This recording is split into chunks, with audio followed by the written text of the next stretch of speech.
অঙ্গ সংগঠনের সকল নেতৃবৃন্দ, আমি সময় স্বল্পতার জন্য সবার নাম বলতে পারলাম না বলে আন্তরিকভাবে দুঃখিত।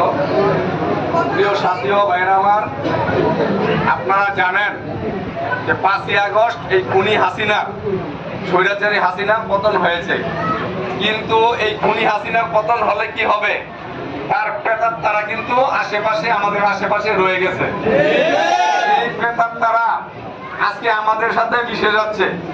পূর্ববর্তী বক্তারা অনেকেই বলেছেন যে এই খুনি হাসিনার প্রেতাত্মারা আমাদের সাথে মিশে যাচ্ছে। আপনারা ইতিমধ্যে দেখেছেন তারাবতে বিগত দিনে যারা গাজীর দূষণ ছিল, গাজীর অপকর্মে সহায়তা করেছে, বিএনপির আমলে শত শত কোটি টাকা কামাইয়া তারা বিএনপির যখন দুঃসময় ছিল বিএনপির সাথে বেইমানি করেছে, তারা আজকে আবার এই বিএনপিতে আগমন হয়েছে, চাচ্ছে বিএনপিতে আবার প্রত্যাবর্তন করতে, তারা অনুপ্রবেশ করতেছে। আমরা তীব্র নিন্দা জানাই যে এই নেতা এই গাজীর দূষণদের আজকে বিএনপিতে পুনর্বাসন করার চেষ্টা করতেছে। আমরা তীব্র নিন্দা জানাই। আজকে এই সভা থেকে আমরা বলতে চাই, কোন আওয়ামী লীগের দূষর, কোন গাজীর দূষর আমাদের বিএনপিতে জায়গা হবে না। আমরা তাদেরকে শক্ত হাতে প্রতিহত করবো। আমাদের দরকার যারা নির্যাতিত হয়েছে, এদেশের সাধারণ জনগণ আমাদের দরকার। আমাদের ওই যারা শত শত কোটি টাকা লুটপাট করেছে, গাজীর দোষর হিসাবে কাজ করেছে, গাজীর সমস্ত অন্যায় অত্যাচারকে সহায়তা করেছে, তাদেরকে আমরা দলে চাই না। কি বলেন আপনারা? আমার নেতা বিএনপির জাতীয় নির্বাহী কমিটির অন্যতম সদস্য মোস্তাফিজুর রহমান ভূঁইয়া দীপু ভাইয়ের কাছে এই টাকাওয়ালাদের কোনো মূল্যায়ন নাই। মূল্যায়ন আছে আপনাদের মতো সাধারণ জনগণের। যারা এই টাকাওয়ালাদের মূল্যায়ন করতেছে, এক সময় জনগণ তাদেরকে বয়কট করবে ইনশাল্লাহ। আপনারা মনে রাখবেন, আগামীতে এই রূপগঞ্জে আপনাদের ভোটে মোস্তাফিজুর রহমান ভূঁইয়া দীপু ভাই সংসদে যাবে ইনশাল্লাহ। আমরা এই গাজীর দোষরদের আমরা শায়েস্তা করবো ইনশাল্লাহ আপনাদেরকে।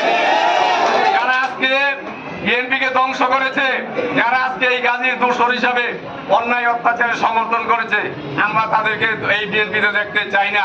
আপনাদেরকে আমরা বলতে চাই, আপনারা সবাই বিএনপি, ছাত্র দল, যুব দল, স্বেচ্ছাসেবক দল, যত অঙ্গ সংগঠন আছে, আপনারা সবাই ঐক্যবদ্ধ থাকবেন। আপনারা ঐক্যবদ্ধ থাকলে কোনো অনুপ্রবেশকারী এখানে ঠাঁই হবে না ইনশাআল্লাহ।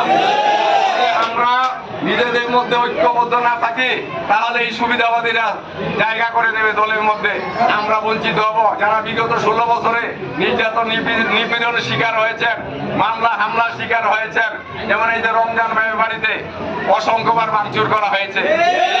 এক নেতা ছিল ছাত্রলীগের নেতা সাদ্দাম হোসেন, আমি তার জীবনও চিনি না, সে তার মামলা আমার আসামি করছে, আমার স্বেচ্ছাসেবক দলের নেতা কর্মীদের আসামি, অনেকের আসামি করছে। আজকে তারা কোথায়? আমরা তাদেরকে শায়েস্তা করবো ইনশাআল্লাহ। যারা এই আওয়ামী লীগের আমলে দুর্নীতি করেছে, নির্যাতন করেছে, নিপীড়ন করেছে, আমরা আইনের মাধ্যমে তাদের বিচার করবো ইনশাআল্লাহ। আর যারা নিরীহ আওয়ামী লীগ আছে, আপনারা কারোর সাথে কোনো খারাপ ব্যবহার করবেন না। আমার অনুরোধ, এলাকা শান্তি শৃঙ্খলা বজায় রাখবেন। কেউ চাঁদাবাজি, মাদক, অস্ত্রবাজি, দখলবাজির সাথে কেউ জড়িত হবেন না। যদি হন, তাহলে আওয়ামী লীগের মতো আমাদের অবস্থা হবে। আওয়ামী লীগের যে পতন হয়েছে, আপনারা কি চান আমাদের এখন পতন হোক? তাহলে আওয়ামী লীগের মতো অপকর্ম করা যাবে না। আমার নেতা মোস্তাফিজুর রহমান ভূঁইয়া দীপু ভাইয়ের নির্দেশ, কোন সন্ত্রাসী, চাঁদাবাজি, মাদক ব্যবসা, দখলদারিতে করা যাবে না। যদি কেউ করেন, সাংগঠনিক ব্যবস্থা নেওয়া হবে। প্রয়োজনে আমরা আইনগত ব্যবস্থা নেব ইনশাআল্লাহ তাদের বিরুদ্ধে।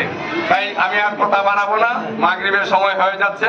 সবাইকে ধন্যবাদ যারা আজকে এই অনুষ্ঠানের আয়োজন করেছেন, এই অফিস নির্মাণ করেছেন এবং এখানে বসার একটা ব্যবস্থা করেছেন। আমি তাদেরকে, এই ওয়ার্ডের যুব দলের রমজান খান, নয়ন ভাই, আমি বিএনপির নেতৃবৃন্দকে সবাইকে আমি আমার অন্তঃস্থল থেকে আন্তরিক ধন্যবাদ এবং শুভেচ্ছা জানিয়ে সবাইকে সংক্ষিপ্ত বক্তব্য শেষ করছি। ধন্যবাদ সবাইকে। আসসালামু আলাইকুম।